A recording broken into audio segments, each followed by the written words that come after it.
Bits Pilani ತನ್ನ work integrated learning programmes WILP ಮೂಲಕ ಬೆಂಗಳೂರಿನಲ್ಲಿ smart manufacturing competency centre SMCC ಅನ್ನು ಉದ್ಘಾಟಿಸಿದೆ.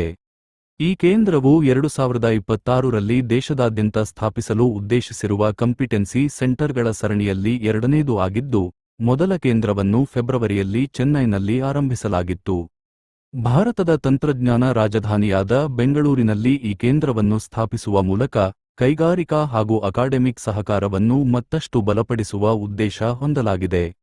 ಏರೋಸ್ಪೇಸ್, ಡಿಫೆನ್ಸ್, ಎಲೆಕ್ಟ್ರಾನಿಕ್ಸ್ ಮತ್ತು ಆಟೋಮೊಬೈಲ್ ಕ್ಷೇತ್ರಗಳಲ್ಲಿ ಬಲವಾದ ಕೈಗಾರಿಕಾ ವಾತಾವರಣ ಇರುವುದರಿಂದ ಈ ಕೇಂದ್ರವು ಸಂಶೋಧನೆ ಹಾಗೂ ನವೀನತೆಗೆ ಪ್ರಮುಖ ವೇದಿಕೆಯಾಗಲಿದೆ. ಮುಂದಿನ ತಲೆಮಾರಿನ ತಯಾರಿಕಾ ಕೌಶಲ್ಯಗಳಿಗೆ ಕೇಂದ್ರ ಸ್ಮಾರ್ಟ್ ಮ್ಯಾನುಫ್ಯಾಕ್ಚರಿಂಗ್ ಕಂಪಿಟೆನ್ಸಿ ಸೆಂಟರ್ನಲ್ಲಿ mechatronics, industrial automation, IIoT, AI, ML, digital twins ಮತ್ತು ಅಡ್ವಾನ್ಸ್ಡ್ ರೋಬೋಟಿಕ್ಸ್ ಸೇರಿದಂತೆ ಆಧುನಿಕ ತಂತ್ರಜ್ಞಾನಗಳ ಮೇಲೆ ಗಮನ ಹರಿಸಲಾಗಿದೆ. ಈ ಕೇಂದ್ರದ ಪ್ರಮುಖ ವಿಶೇಷತೆಯೆಂದರೆ ಲರ್ನಿಂಗ್ ಫ್ಯಾಕ್ಟರಿ ವ್ಯವಸ್ಥೆ. ಇದರಲ್ಲಿ ನೈಜ ಕೈಗಾರಿಕಾ ಸಮಸ್ಯೆಗಳನ್ನು ಮಾದರಿಯಾಗಿ ನಿರ್ಮಿಸಿ ಅವುಗಳಿಗೆ ಪರಿಹಾರ ಕಂಡುಹಿಡಿಯುವ ಅವಕಾಶ ಕಲ್ಪಿಸಲಾಗುತ್ತದೆ. ಸ್ಗಳಿಗೆ ಸಹಾಯ ಸಣ್ಣ ಮತ್ತು ಮಧ್ಯಮ ಉದ್ಯಮಗಳು MSME ಡಿಜಿಟಲ್ ಪರಿವರ್ತನೆಗೆ ಸವಾಲುಗಳನ್ನು ಎದುರಿಸುತ್ತಿರುವ ಹಿನ್ನೆಲೆ ಈ ಕೇಂದ್ರವು ಅವರಿಗೆ ವಿಶೇಷ ಬೆಂಬಲ ನೀಡಲಿದೆ. ಈ ಕೇಂದ್ರದ ಮೂಲಕ ತಂತ್ರಜ್ಞಾನ ಪರಿಹಾರಗಳನ್ನು ಪರೀಕ್ಷಿಸಲು ಅವಕಾಶ. ದೊಡ್ಡ ಹೂಡಿಕೆ ಇಲ್ಲದೆ ಆಧುನಿಕ ಸೌಲಭ್ಯಗಳ ಬಳಕೆ, ತಜ್ಞರು ಹಾಗೂ ವಿದ್ಯಾರ್ಥಿಗಳೊಂದಿಗೆ ಸಹಕಾರ, ಅನುಷ್ಠಾನಕ್ಕೂ ಮುನ್ನ ROI ಅಂದಾಜು ಮಾಡುವ ಅವಕಾಶ. ಈ ಕೇಂದ್ರದಲ್ಲಿ mechatronics, machine vision, industry 4.0, 5.0 systems, robotics, extended reality XR ಮತ್ತು ರಾಪಿಡ್ ಪ್ರೋಟೋಟೈಪಿಂಗ್ ಲ್ಯಾಬ್ಗಳನ್ನು ಹೊಂದಿದೆ.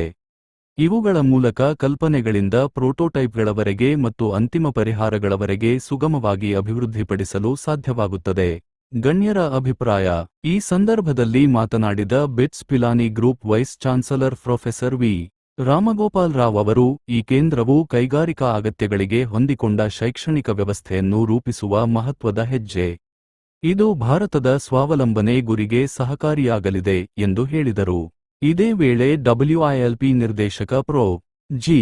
ಸುಂದರ್ ಅವರು, ಈ ಕೇಂದ್ರವು ವಿದ್ಯಾರ್ಥಿಗಳು ಮತ್ತು ಉದ್ಯೋಗದಲ್ಲಿರುವ ವೃತ್ತಿಪರರಿಗೆ ನೈಜ ಅನುಭವದೊಂದಿಗೆ ಕಲಿಕೆಯ ಅವಕಾಶ ನೀಡುತ್ತದೆ ಎಂದು ಅಭಿಪ್ರಾಯಪಟ್ಟರು. ಒಟ್ಟಿನಲ್ಲಿ ಬೆಂಗಳೂರಿನಲ್ಲಿ ಸ್ಥಾಪನೆಯಾದ ಈ ಸ್ಮಾರ್ಟ್ ಮ್ಯಾನುಫ್ಯಾಕ್ಚರಿಂಗ್ ಕೇಂದ್ರವು ಭಾರತದಲ್ಲಿ ಇಂಡಸ್ಟ್ರಿ 4.0 ತಂತ್ರಜ್ಞಾನಗಳ ಅಭಿವೃದ್ಧಿಗೆ ಹಾಗೂ ಜಾಗತಿಕ ಮಟ್ಟದಲ್ಲಿ ಉತ್ಪಾದನಾ ಕ್ಷೇತ್ರವನ್ನು ಬಲಪಡಿಸಲು ಪ್ರಮುಖ ಪಾತ್ರ ವಹಿಸಲಿದೆ.